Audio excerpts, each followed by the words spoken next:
Hi everybody, today I'm going to be talking about the text report that is output to standard out after survey is run. The heading of the report contains a metadata summary. This tells you all the most important details about the run. It shows you the executable, the host machine, the start time, the overall time. If you are using Slurm, it will tell you the Slurm job ID. Next, it gives you a summary of the machines used by the job, including the CPU, the number of nodes, the number of sockets per node, and the threads per core. Next is the command line used to perform the run, followed by the number of ranks, the number of threads per rank, and the number of processes. The number of processes is usually the same as the number of ranks, but for code that isn't pure MPI, there may be some additional processes, and you will see that number here. The final line in the summary section is the estimated amount of memory available on the host machine before the run started. The next part of the text report contains the measurements collected by the survey collector. First, survey gives you an overall breakdown of the run. It takes the total runtime and divides it into MPI time, I/O time, and compute time.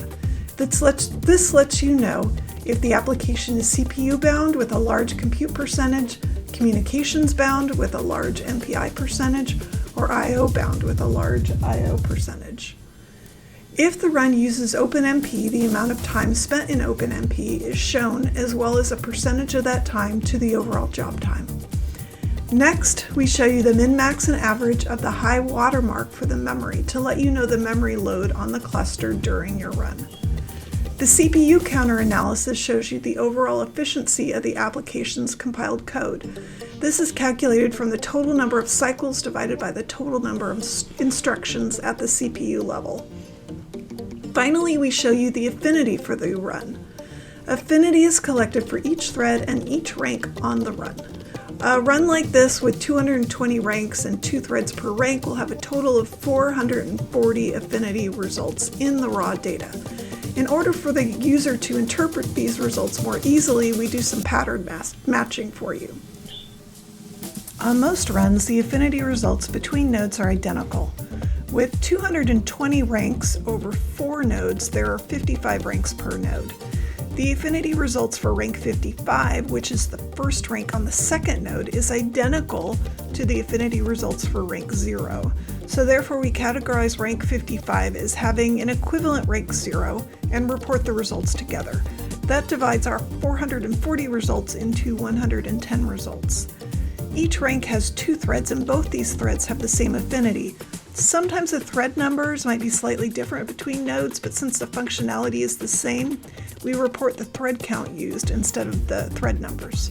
This narrows our data to 55. We can see which cores were assigned to each rank, and that the cores are not assigned to more than one rank.